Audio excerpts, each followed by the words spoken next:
Hello everyone and welcome back to my channel. If you don't know what that was, I'm trying to film the video part on my phone and get the sound on the big camera. I might cut this out. I might just leave it here because it's just fun.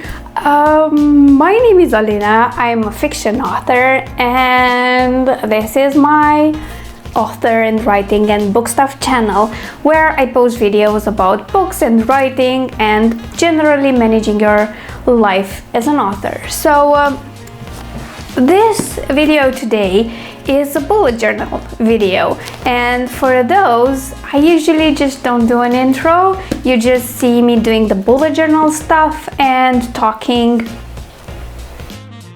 over all of that in a nice voiceover. But today is a very special bullet journal day for me, and it's pretty much my bullet journal anniversary. I started bullet journaling in May of 2018, so my first bullet journal setup happened at the end of April. So this is to celebrate 2 whole years of bullet journaling and my 3rd year into this endeavor. I always do cherry blossoms on this day, and I did the same thing today. I think there is a bit of a improvement since last time, so yeah, let me know what you think about that. And without any further ado, this is my May writing and editing bullet journal setup. Hope you enjoy it, and I'll see you at the end when I'll say all the goodbyes and everything. Bye!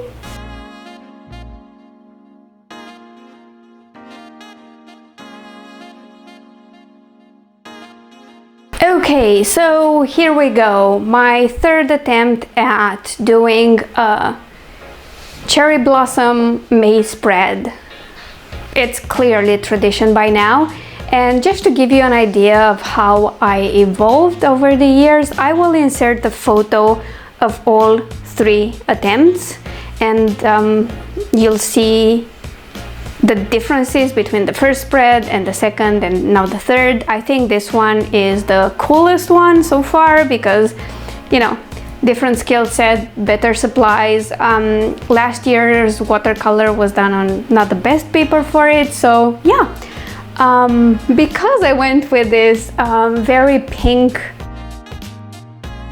cherry tree, I kept the brush marker colors from last month and added a lilac or mauve. I don't know what color that is. It's a pastel color though, so I added that. And there were a lot of things that didn't go according to plan. First of all, I decided to forego the ruler and just do hand-drawn lines, and some of them were very wobbly, and then I miswrote quite a lot of numbers through this entire spread, and yeah. It was an experience. That said, when I started bullet journaling, I would get kind of upset whenever I did something like that, and if it didn't look perfect, it bothered me. Right now, I just move on with my life. I add some color, do whatever I can to make it prettier, and it's a very functional thing. It's probably why it takes me a lot less times to set up for an entire month these days. And it might also have to do with the fact that I've consolidated my spreads and there are fewer of them, and some spreads which used to take 2 pages now I only take 1. So yeah, it's a combination of things, but here's to 2 full years of bullet journaling, and the 3rd one just starting in May. I somehow feared that I'll do this thing for a couple of months and then drop it, and here we are. I'm still doing it.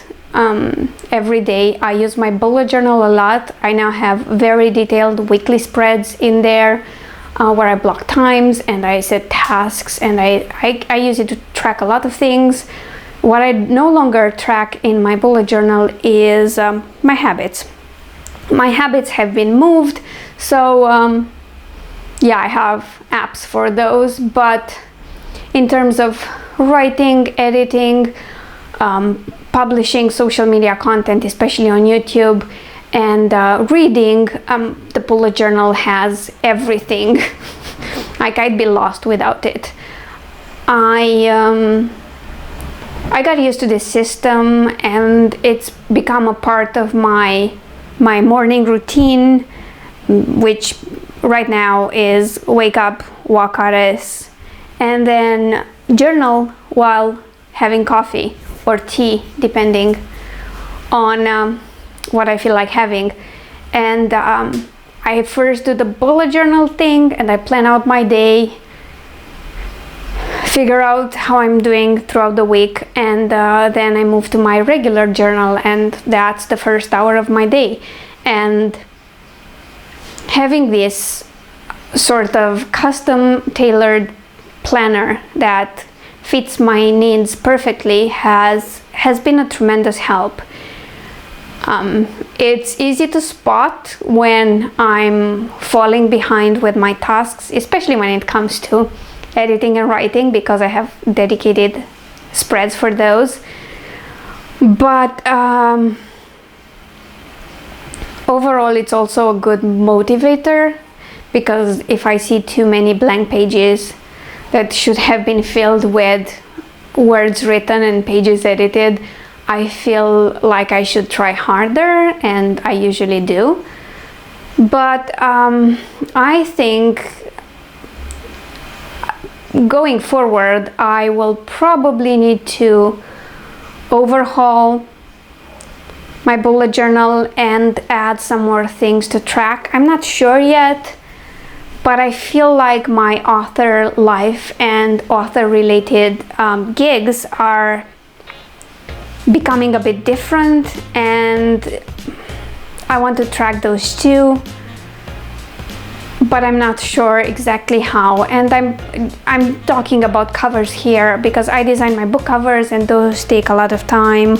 I do design book covers for others, and I do intend to launch a few pre-mades soon that will be up for sale. So I feel like that's a related sort of task, and I probably should track it better.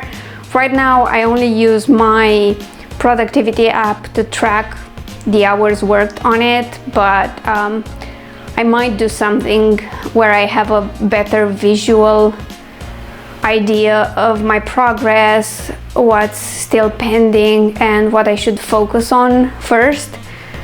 But that's something for me to do in the future, and that's the beauty of bullet journaling, I guess, because nothing is set in stone. You can always adapt, always change it, and find the best way for you to track things and stay on top of tasks. Right now you're looking at my writing and editing spreads, which I think these are the most consistent ones. These, the calendar, and the books read have been part of my bullet journal the longest. Although, if I'm completely honest, I think it's the editing, writing, and the reading spreads that have been there for longer. The calendar was an on and off thing. It had very different iterations, and it served very different purposes. So yeah, these are the spreads that stuck, and I'll probably have to add more in the future, but I don't foresee any major changes in the spreads you're seeing right now. There will only be additions. And I've been doing these type of spreads, I think, for 6 months, maybe more, definitely throughout this year, and for quite a big chunk of last year. I don't think it's a year exactly, it might be less, but they've been tested thoroughly, and they will stay. But like I said, I might need to add some more in the future, which is good news for you, because it means you'll finally see something different and not the same spreads over and over again. So yeah, we're now almost at the end of this setup. I'm working on my weekly spread, which this I think turned the least wobbly, but doesn't matter because I ended up adding a lot more color than I usually do. Typically I go full on for the weekly spread that I started to add to the bullet journal setup videos, and then I use less and less color for the next weeks, but the skeleton is the same. I track weekly to-dos, daily to-dos, and I have more in-depth scheduling of my workday after that. This works for me. I don't need anything else, so it's here to stay. Anyway, I hope you've enjoyed this little bullet journal setup, and I do hope you'll be back next month for another one. If you are bullet journaling, do let me know what you think of my spreads, what recommendations you have for tracking more artistic work like cover design, and tell me how you feel about your bullet journal and how it's helped you better manage your writing and your publishing and your reading or anything else you're tracking with it. So yeah, I'll leave you with a recap of this month's spreads, and I'll see you afterwards.